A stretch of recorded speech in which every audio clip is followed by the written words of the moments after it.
Hi friends, welcome to my dreams world. రండి హైదరాబాద్కి వెళ్దాం. నెక్స్ట్ డే మార్నింగ్ చిట్టి అండ్ కో వీరా ఇంటికి వచ్చారు. ఆ ఇల్లు చూసి ముగ్గురు ఆశ్చర్యపోయారు. బయట అన్ని పూల చెట్లు, ఇంకా చాలా రకాల మొక్కలు, పోర్టికోలో చైర్స్, ఇంకా నేమ్ బోర్డు విసిరా వరల్డ్ అని. చిట్టి అబ్బో అనుకున్నాడు. సుబ్బు కాలింగ్ బెల్ చూసి కూడా డోర్ కొట్టాడు దబా దబా అని. విశిష్ట వచ్చి డోర్ తీసి వీళ్ళు ముగ్గురిని చూసి వచ్చేసారా, రండి రండి అంటూ నవ్వుతూ పలకరించింది. ముగ్గురు లోపలికి వచ్చి చూసేసరికి హాల్ తీరే మారిపోయింది. ఒకప్పుడు ఏదో పాత సోఫా, ఓ 2 ప్లాస్టిక్ చైర్స్, కర్టన్లు లేని కిటికీలు, వెలవెలబోయే గోడలు.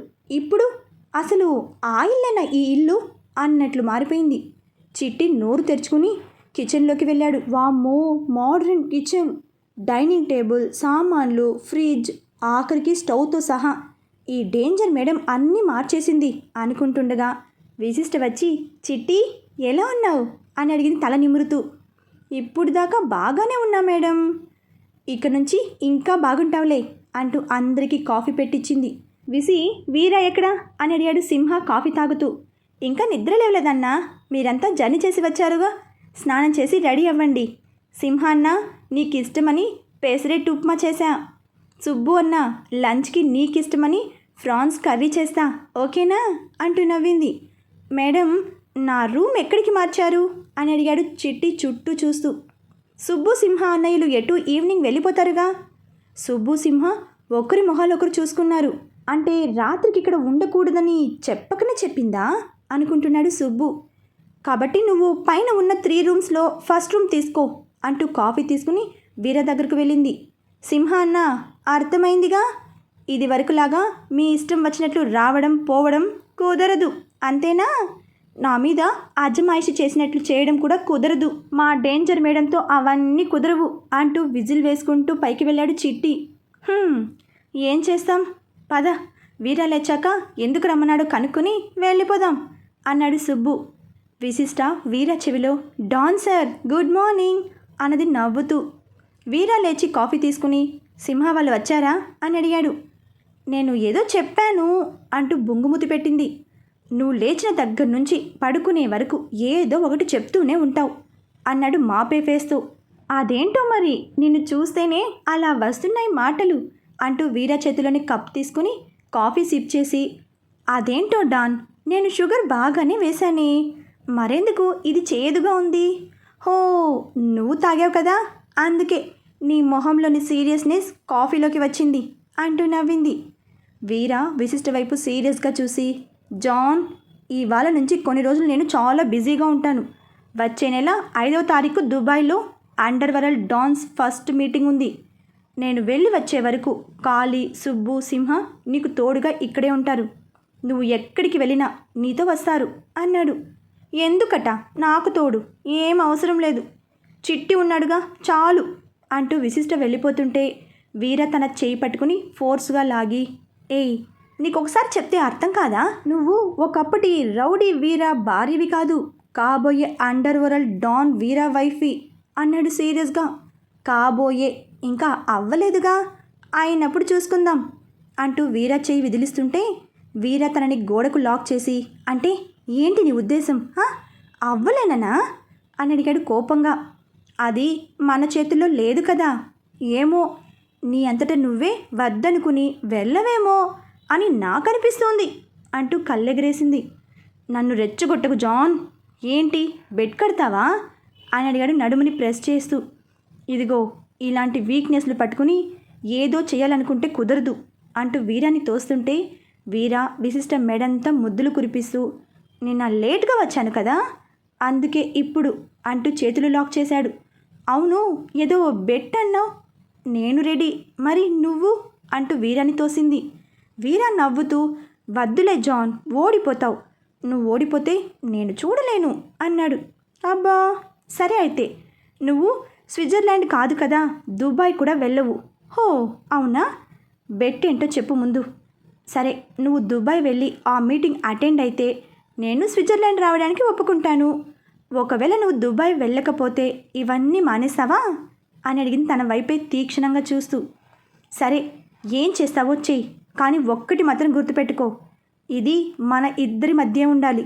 నువ్వు సీక్రెట్గా మెసేజ్లు ఫోన్లు మాట్లాడే వాళ్ళకి చెప్పి వాళ్ళ హెల్ప్ తీసుకుని నన్ను ఎలాగైనా ఆపాలి అనుకుంటే మాత్రం నా సంగతి తెలుసుగా, నీకు తెలియకుండానే దేశం దాటేస్తా నీతో సహా. ఏది చేసినా సింగిల్గా చేయి జాన్ అంటూ స్నానానికి వెళ్ళిపోయాడు. విశిష్టకి కంగారు మొదలైంది. అండ్ కో కిందకి వచ్చేసరికి కమ్మటి పెసరెట్ ఉప్మా కాంబినేషన్ సువాసనలు ముక్కుకి తగిలాయి. చిట్టి కిచెన్లోకి ఫాస్ట్గా దూసుకెళ్ళి, మేడం నాకు 6 డజను దోశలు కావాలి అంటూ చూసేసరికి వీరా సీరియస్గా టిఫిన్ తింటూ ఫోన్లో విలియమ్స్ పంపిన మెసేజ్ చూస్తున్నాడు. చిట్టి అలాగే ఉండిపోయాడు. వీరా ఫోన్లో నుండి తల ఎత్తకుండా, రేయ్ వెళ్ళి నా షూ పాలిష్ చేయి అన్నాడు. నేను చేశా అన్నది విశిష్ట తల తిప్పకుండానే. నా కారు నీట్గా తుడిచి రెడీ చేయి అంటూ కీస్ ఇచ్చాడు వీరా. చిట్టి మూతి తిప్పుకుంటూ ఇలా వెళ్ళగానే, జాన్ అన్ని పనులు నువ్వు చేయలేవు, గమ్మునుండు అనేసి హ్యాండ్ వాష్ చేసుకుని సింహ అని పిలిచాడు. సింహ రాగానే, కొన్ని రోజులు నేను బిజీ, ఖాళీ వస్తాడు, మీ అందరూ నేను వచ్చే వరకు జాన్కి తోడుగా ఉండండి. తను ఎక్కడికి వెళ్ళినా మీరంతా తనతోనే వెళ్ళాలి, అర్థమైందా అన్నాడు సీరియస్గా. అలాగే వీరా, నువ్వు ఎలా చెప్తే అలా అంటూ వీరా బయటకు వెళ్తుంటే తన వెనకే వెళ్ళాడు. ఈ డాన్కి బాగా ఎక్కువైంది, బయటికి వెళ్ళేటప్పుడు కనీసం బాయ్ కూడా చెప్పాలని సెన్స్ లేదు అంటూ గొనుక్కుంటూ దోశ మార్చేసింది విశిష్ట. సింహ వెనకే సుబ్బు కూడా వచ్చి, వీరాతో ఏదో మాట్లాడాలి అన్నావుగా అంటూ సింహాన్ని ఇరికించాడు. సింహ ఏదో చెప్పబోతుంటే వీరా చెయ్యడ్డు పెట్టి, ఇప్పుడు కాదు, రాత్రికి వచ్చాక మాట్లాడతా అంటూ చిట్టితో, రేయ్ అయిందా అని అడిగాడు సీరియస్గా. అన్నా అంటూ కీస్ ఇచ్చి లోపలికి వెళ్ళి, వచ్చేసా మేడం, రాత్రి ఎప్పుడో తిన్నా, పిచ్చి ఆకలేస్తోంది అంటూ ప్లేట్ తీసుకుని హాట్ ప్యాక్లోని దోశలు వేసుకుంటూ పెనంపై మాడిపోయిన దోశ చూసి నవ్వుతూ, ఏంటి మేడం మా పెన్ని తలుచుకుంటూ దోశ వేశారా అని అడిగాడు. విశిష్ట అట్లకాడ చూపించి, నోరు కంట్రోల్లో పెట్టు, లేకపోతే నా చేయి కంట్రోల్ తప్పుతుంది అన్నది. ఊరుకోండి మేడం, మీరు ఎన్నిసార్లు మాపే అనలేదు, నేను వినలేదు అంటూ తినడం మొదలుపెట్టాడు. సింహ సుబ్బు కూడా జాయిన్ అయ్యారు. విశిష్ట అందరికీ సర్వ్ చేసి వెళ్ళిపోయింది. తన రూమ్లోకి వెళ్ళి ఫోన్ తీసుకుని అన్నోన్ పర్సన్కి మెసేజ్ చేసింది. నీ గురించి డాన్కి తెలిసిపోయింది, నువ్వు జాగ్రత్త అని. ఆ తర్వాత వైషుకి కాల్ చేసింది. గౌతమి లిఫ్ట్ చేసి, ఆ విసి చెప్పు అన్నది. అమ్మ చెల్లి లేచిందా అని అడిగింది. ఇంకా లేదు, నైట్ బాగా లేట్ అయ్యింది కదా, అందుకే ఇంకా లేవలేదు అన్నది. అమ్మ నిన్నొకటి అడుగుతాను, నిజం చెప్తావా? అడుగు విసి. అమ్మా సిద్ధు బావ వైషుని బాగా చూసుకుంటున్నాడా అని అడిగింది చిన్నగా. అదేం ప్రశ్న, సిద్ధు బంగారం, నీ చెల్లి ఎటొచ్చి రాక్ చేసి, అయినా నీకెందుకు వచ్చింది ఆ డౌట్ అని అడిగింది ఆశ్చర్యంగా. ఏం లేదమ్మా, ఊరికే. సరే కానీ మధ్యాహ్నం నువ్వు చెల్లి మా ఇంటికి రావచ్చుగా భోజనానికి అన్నది. అమ్మో మీ నాన్నకి తెలిస్తే ఇంకేమైనా ఉందా, వద్దు అన్నది భయంగా. అమ్మ మొన్న నాన్నతో బాగానే ధైర్యంగానే మాట్లాడావుగా, ఇవాళ ఎందుకు ఇలా భయపడుతున్నావు? విసి, అది నీ లైఫ్కి సంబంధించిన విషయం. అక్కడ నీకు నీ భర్త అంటే ప్రాణం, తనతో విడదీయడం నాకెందుకో నచ్చలేదు, అందుకు మీ నాన్నతో వాదించా. అలా అని ప్రతి దానికి ఎదురు వెళ్తే ఇంకేమైనా ఉందా అంటూ నవ్వింది. ఈలోపు వైషు లేచి వచ్చి, ఎవరమ్మా ఫోన్లో అని అడిగింది ఆవలిస్తూ. ఇదిగో నీ ముద్దుల చెల్లి వచ్చింది, ఇస్తున్నా అంటూ ఫోన్ ఇచ్చి వెళ్ళిపోయింది. వైషు లవ్ యూ బుజ్జి, జాగ్రత్తగా వచ్చావా అని అడిగింది విశిష్ట ప్రేమగా. వచ్చా అక్క, నువ్వు రావచ్చుగా మన ఇంటికి, నాకు నిన్ను చూడాలని ఉంది అన్నది. నాకు నిన్ను చూడాలని ఉంది. అవును, ఆ రోజు నీ దగ్గరికే వస్తున్నాను అని చెప్పి ఇంటికి వెళ్ళావేంటి అని అడిగింది ఆశ్చర్యంగా. అక్క నీతో చాలా చెప్పాలి, సిద్ధు ఎద్దు గురించి. వాడికి మెంటల్ అక్క, ఎవరు ఏది చెప్పినా నమ్ముతాడు. నన్ను చాలా ఇన్సల్ట్ చేశాడక్క. ఇవన్నీ నేను ఎవరికి చెప్పను. అత్త మామ మమ్మీ డాడీ జాను తాత అందరూ ఆడపిల్లవి నువ్వే అడ్జస్ట్ అవ్వాలి అంటారు. అందుకే నేను డైరెక్ట్గా నీ దగ్గరికి వచ్చేద్దాం అనుకున్నాను, కానీ డాడ్ ఎయిర్పోర్ట్కి వచ్చాడు, అందుకే తనతో మన ఇంటికి వచ్చేసాను అన్నది. సర్లే, ముందు నువ్వు ఎగ్జామ్స్ మీద దృష్టి పెట్టు, ఆ తర్వాత ఆలోచిద్దాం సరేనా అని విశిష్ట అనగానే, అక్క నాకు నిన్ను చూడాలనిపిస్తోంది, ఒకసారి రా అక్క ప్లీజ్ అని అడిగింది. నువ్వే రా వైషు, అమ్మకు చెప్పాను, అడ్రస్ షేర్ చేస్తా అనగానే సరే చూస్తా బాయ్ అంటూ ముద్దు పెట్టి కాల్ కట్ చేసింది. ఫోన్ చూసేసరికి బోల్డ్ అన్ని మెసేజెస్ ఫ్రమ్ సిద్ధు. ఓపెన్ చేసింది. సారీ బేబీ అంటూ హార్ట్ సింబల్తో, లవ్ యూ సో మచ్ అంటూ ఏవేవో పంపాడు. పోరాక్కు ఇయ్యా, మనిద్దరికి సరిపడదు. ఎగ్జామ్స్ అవ్వగానే నేను ఇవ్వబోయే షాక్కి రెడీగా ఉండు అంటూ రిప్లై ఇచ్చింది. ఇక్కడ విశిష్ట ఫోన్ మాట్లాడటం అవ్వగానే అన్నోన్ పర్సన్ నుంచి ఫోన్. విశిష్ట లిఫ్ట్ చేయడం ఆలస్యం. ఏంటి విసి, నా గురించి వీరాకి తెలిసిపోయిందా? నువ్వు హైదరాబాద్ ఎప్పుడు వస్తున్నావు? ఎందుకమ్మా, మీ ఆయన చేతిలో చావడానికా అంటూ నవ్వేసరికి, ఓయ్ మా ఆయనేం క్రిమినల్ కాదు చంపడానికి, తను డాన్ అంతే. ఏం డానో ఏంటో. సరే నేనెటు ఎంగేజ్మెంట్కి రావాలిగా, అప్పుడే కలుద్దాం బాయ్ అంటూ కాల్ కట్ అయింది. రండి రండి ముంబైకి వెళ్దాం. టైం మధ్యాహ్నం 1 గంట. ప్లేస్ ఎలిఫెంటా కేవ్స్కి 2 కిలోమీటర్ల దూరం. అక్కడ రైల్వే ట్రాక్, గేట్ వేసింది. ఆ టైంకి దాదాపు 20 నిమిషాల సేపు గేట్ ఓపెన్ చేయరు. ఎందుకంటే 2 super fast trains, express train వెళ్ళే టైం కాబట్టి. అటు ఇటు ఓ మాదిరిగా వెహికల్స్ ఆగి ఉన్నాయి. అందులో ఉన్నది ఒక భారీ ట్రక్. అందులో ఉన్నాయి డాన్ బాబు ఎన్ని రోజుల నుంచో కొట్టేయాలని చూస్తున్న వాల్యుబుల్స్ థింగ్స్. అసలు విలువ 200 కోట్ల రూపాయలు. ఆ ట్రక్కి ముందు 2 కార్లు, వెనక 2 కార్లు, వాటిలో సెక్యూరిటీ. వాటినే సేల్కి తీసుకెళ్తున్నారు. వాటికి దూరంగా వచ్చి ఒకతను బైక్ దిగి నెమ్మదిగా నడుచుకుంటూ ట్రక్ వెనక ఉన్న 2 కార్లలో లాస్ట్ కార్ కిందకి దూరాడు. వెనక ఎవరూ లేకపోవడంతో ఎవరికి ఆ విషయం తెలియదు. అతను నెమ్మదిగా పాకుతూ ట్రక్ కిందకి వెళ్ళాడు. తన జేబులో నుంచి కొన్ని ఇన్స్ట్రుమెంట్ బయటకు తీశాడు. వాచ్ చూశాడు. అంతే, ఫస్ట్ వచ్చే సూపర్ ఫాస్ట్ ట్రైన్ టైం అయింది. కూ అంటూ పెద్దగా శబ్దం చేసుకుంటూ అది వచ్చింది. అతను ఆ ట్రక్ కింద నుంచి పగలకొట్టడం స్టార్ట్ చేశాడు. ఎందుకంటే ఆ ట్రైన్ సౌండ్కి ఈ సౌండ్ వినపడదు కాబట్టి. ట్రైన్ వెళ్ళగానే ఆపాడు. రెండో ట్రైన్ రాగానే అలాగే చేశాడు. కింద తను పట్టడానికి వీలైనంత వరకు కోసేసి ట్రక్లోకి ఎక్కేశాడు. మన వీరా ది డాన్. పైకెక్కి తన దగ్గర ఉన్న టార్చ్ లైట్ ఆన్ చేశాడు వీర. అంతే, లోపల ఉన్న 20 మంది సెక్యూరిటీ గార్డ్స్ ఒక్కసారి తన మీదకి వచ్చారు. అయితే ఇలాంటిది ఏదో ఉంటుందని ముందే గెస్ చేసిన వీర తన షర్ట్ వెనుక నుంచి రాడ్ తీసి దొరికిన వాళ్ళని దొరికినట్లుగా కాళ్ళ మీద కొట్టాడు. వాళ్ళు కూడా బలంగా ఉండటంతో కొట్టినా మళ్ళీ మళ్ళీ లేస్తూ వీర మీదకి దాడి చేస్తున్నారు. అయినా తట్టుకుంటూ ఒక్కొక్కరిని ఫాస్ట్గా కొట్టుకుంటూ వచ్చాడు. అక్కడే 1/2 గంట అయిపోయింది. ఇంకో 5 నిమిషాలు మాత్రమే మిగిలింది. ఇంకా 4 ఉన్నారు. అంతే, తన కళ్ళు ఫాస్ట్గా ఆ వాల్యుబుల్ మెటల్స్ ఉంచిన బాక్స్ కోసం వెతికాయి. అక్కడ బీరువా తప్ప ఏమీ కనపడలేదు. ఎగిరి జంప్ చేసి తన దగ్గర ఉన్న రివాల్వర్తో ఆ బీరువా లాక్ని షూట్ చేశాడు. ఈలోపు ఆ 4 కలిసి వీరా చేతుల్ని ఫోర్స్గా లాగారు. అయినా వీరా వాళ్ళని వదలకుండా ఫటాఫటా అని కాళ్ళతో తన్ని మరీ బీరువా ఓపెన్ చేసి అందులో ఉన్న బాక్స్ తీసుకుని కిందకి దిగుతుంటే వాళ్ళు 4 కలిసి వీరాని పైకి లాగారు. ఈలోపు లాస్ట్ ట్రైన్ కూడా వెళ్ళిపోయింది. గేట్ ఓపెన్ అవుతోందన్న సౌండ్ వినబడుతోంది.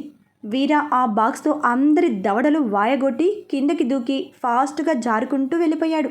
అయితే ఎంత డాన్ అయినా అంత ఫైటింగ్లో దెబ్బలు తగలకుండా ఉండవుగా. రైట్ హ్యాండ్ బాగా నొప్పి పుడుతోంది. ఒక పక్క భుజంపై దెబ్బ తగిలి రక్తం కారుతోంది. అయినా తట్టుకుంటూ బైక్ స్టార్ట్ చేసి మొహానికి ఉన్న మాస్క్ తీశాడు. అరగంట తర్వాత ముంబై ఎయిర్పోర్ట్ దగ్గరలోని ఒక ఫామ్ హౌస్లోకి వెళ్ళాడు. వీరా బైక్ చూసి సెక్యూరిటీ గార్డ్ తలుపులు ఓపెన్ చేశాడు. లోపల చుట్టూ చెట్లు. ఇంకా లోపల దాదాపు 2 కిలోమీటర్ల దూరంలో ఉంది ఆ ఫామ్ హౌస్. వీరా లోపలికి వెళ్ళి బైక్ దిగి ఆ బాక్స్ తీసుకుని ఆ హౌస్లోకి ఎంటర్ అయ్యాడు. లోపల హాల్లో తన కోసమే టెన్షన్గా ఎదురు చూస్తున్నాడు విలియమ్స్. వీరా చేతిలోని బాక్స్ని చూసి ఆగయ్యా వీరాబాయ్ అంటూ లేచి వెళ్ళి హక్ చేసుకోబోయాడు. వీరా అతని దూరం నెడుతూ బాక్స్ని టీపాయ్ మీద పెట్టి తను సోఫాలో కూర్చున్నాడు. ఈలోపు ఒకతను వాటర్ బాటిల్ తెచ్చి ఇవ్వగానే సగం వాటర్ గటగడాన్ని తాగేసి మొహం మీద కాసుని కొట్టుకుని అబ్బా అంటూ కుడిచేయి పట్టుకున్నాడు. నొప్పి విపరీతంగా ఉండటంతో. అయ్యో ఏమైంది వీరా అంటూ కంగారుగా తన దగ్గరకు వచ్చాడు విలియమ్స్. అప్పుడే పైనుంచి ఒక ఆయన కిందకి వస్తూ ఆగయ్యా షేక్ అంటూ నవ్వాడు. షేక్ కాబట్టే సింగిల్గా వెళ్ళి సాధించుకొచ్చాడు రెహమాన్ బాయ్ అంటూ బాక్స్ వైపు చూపించాడు. ఈలోపు ఒక అమ్మాయి వయసు దాదాపు 20 సంవత్సరాలుంటాయి. రెహమాన్ బాయ్ కూతురు మంజు. వీరా భుజానికి ఉన్న బ్లడ్ చూసి అయ్యయ్యో అంటూ కంగారుగా క్లాత్ తీసుకుని వచ్చి తుడవడానికి వీరా మీద చేయి వేసింది. అంతే వీరా తన వైపు కోపంగా చూసి ఒక్క తోపు తోశాడు. ఆ పిల్లకి కింద పడి తగిలిన దెబ్బ కన్నా వీరా చూసిన ఆ చూపుకి భయపడి వణికిపోయింది. రెహమాన్, విలియమ్స్ ఇద్దరూ షాక్ అయ్యారు. విలియమ్స్ వెంటనే తేరుకుని వీరా తను ఎవరనుకుంటున్నావు? మన రెహమాన్ బాయ్ కూతురు అన్నాడు కంగారుగా. ఎవరైతే నాకేంటి, నన్ను తాకే హక్కు కేవలం నా భార్యకి మాత్రమే, నా జాన్ అంటూ వేలు చూపించాడు. విలియమ్స్ కూడా ఒక క్షణం దడుచుకుని రెహమాన్ వైపు చూశాడు. ఆయన మంజుని పైకి లేపి నువ్వు లోపలికి వెళ్ళు అన్నాడు. తర్వాత వీరా వైపు చూస్తూ అంత స్పెషలా నీ వైఫ్ అని అడిగాడు సీరియస్గా. నువ్వే అన్నావు కదా షేక్ అని, మరి ఆ షేక్ ఒక అమ్మాయిని ఇష్టపడుతుంది అంటే తను ఎంత స్పెషల్ అయి ఉండాలి? తనే భార్య అయితే ఇంకెంత స్పెషల్ అయి ఉండాలి అన్నాడు. రెహమాన్ ఆశ్చర్యంగా వీరా వైపు చూస్తూ అసలు ఎక్కడ పట్టావు విలియమ్స్ అని అడిగాడు. మీరే అన్నారుగా బాయ్ షేక్ అని, దారి తప్పి సిటీలో తిరుగుతుంటే నువ్వు ఉండాల్సింది అడవిలో అని చెప్పి తీసుకొచ్చా అన్నాడు. రేయ్ ఫస్ట్ ఎయిడ్ కిట్ తీసుకురండి అంటూ రెహమాన్ పెద్దగా చెప్పేసరికి ఇద్దరు పనివాళ్ళు వచ్చి గబగబా వీరాకి ఫస్ట్ ఎయిడ్ చేశారు. రెహమాన్ ఆ బాక్స్ని చేతుల్లోకి తీసుకుని బాగా బరువుంది అంటూ ఏవేవో నెంబర్స్ ప్రెస్ చేశాడు. ఓపెన్ అవ్వలేదు. నేను ట్రై చేయనా అని విలియమ్స్ తీసుకుని తన పాస్వర్డ్ ఎంటర్ చేశాడు. తనకి అవ్వలేదు. వీరా ఇవ్వమని సైగ చేయగానే విలియమ్స్ దాన్ని తన ముందు పెట్టాడు. వీరా 2 నిమిషాలు ఆలోచించి 6 నెంబర్స్ ఎంటర్ చేశాడు. అంతే, ఓపెన్ అయ్యింది. లోపల 3 వస్తువులున్నాయి. చూడటానికి సిల్వర్ కలర్లో ఉన్నాయి. ఇవే ఇరిడియం అనే రేర్ మెటల్తో చేసిన వస్తువులు. సూరజ్ మాకు ఈ డీల్ గురించి చెప్పినప్పుడు నేను లైట్ తీసుకున్నా, కానీ విలియమ్స్ కూడా పదే చెప్పడంతో వీటి వాల్యూ గురించి ఎంక్వైరీ చేశా. దాదాపు 200 కోట్లు అన్నాడు సిగరెట్ వెలిగించి. ఓకే వీరా, ఏదైనా మా కోసం నీ ఫ్రెండ్స్ని కూడా పక్కన పెట్టి ఆ సూరజ్కి హ్యాండ్ ఇచ్చి ఒక్కడివే ఇంత రిస్క్ చేశావు. అండ్ దీనితో నువ్వు దుబాయ్లో జరగబోయే మీటింగ్కి రావడానికి ఎంట్రీ సంపాదించావు అన్నాడు నవ్వుతూ. నా వాటా 100 కోట్లు గుర్తుందిగా అంటూ పైకి లేచాడు వీరా. గుర్తుంది, వెళ్ళి రెస్ట్ తీసుకో, నైట్ మాట్లాడుకుందాం అన్నాడు రెహమాన్. నేను వెళ్ళాలి, రేపు డీల్లో హైదరాబాద్ వస్తారుగా, కలుద్దాం అన్నాడు. అరే అందుకే కదా ఉండు, రేపు మార్నింగ్ అందరం కలిసే వెళ్దాం. నేను ఎవరితోనూ కలవను, నా కోసం నా జాన్ ఎదురు చూస్తూ ఉంటుంది. విలియమ్స్ నీకు ఎన్నోసార్లు చెప్పాను నా విషయంలో జోక్యం వద్దని, చెప్పు మీ బాస్కి అంటూ ఫాస్ట్గా బయటకు వెళ్ళిపోయాడు. ఇలాంటి వాడే కావాలి నాకు కూడా. చూడు, అంత దెబ్బ తగిలినా లెక్క చేయడం లేదు. కళ్ళలో ఏదైనా చేయగలను అనే దమ్ము, మాటల్లో ఎవరికీ లొంగని మొండితనం. అబ్బా నచ్చాడయ్యా అంటూ విలియమ్స్ భుజం తట్టాడు రెహమాన్. అంతా ఓకే, కానీ భయ్యా తన మీద ఏవేవో పోలీస్ కేసులున్నాయి, అవి క్లియర్ అయితే ఇంకా ఏ టెన్షన్ ఉండదు అన్నాడు సీరియస్గా. ఆ దూకుడు చూస్తేనే అర్థమవుతుంది, ఆ మాత్రం ఉండకపోతే ఎలా? సరే, సెంట్రల్ మినిస్టర్తో మాట్లాడి ఆ కేసులు అవి లేకుండా చేస్తాలే అన్నాడు. ఆ అవసరం రాదనుకుంటా. నేను విన్నంత వరకు వీరా వైఫ్ ఆ ప్రయత్నంలోనే ఉంది. ఆ అమ్మాయి కూడా గట్టిదే అన్నాడు. ఓహో అంటూ నవ్వాడు రెహమాన్. మన విశిష్ట ఎలా వీరాని ఆపుతుందో తర్వాత వచ్చే అప్డేట్స్లో తెలుసుకుందాం. బాయ్ ఫ్రెండ్స్, మరొక భాగంతో కలుసుకుందాం.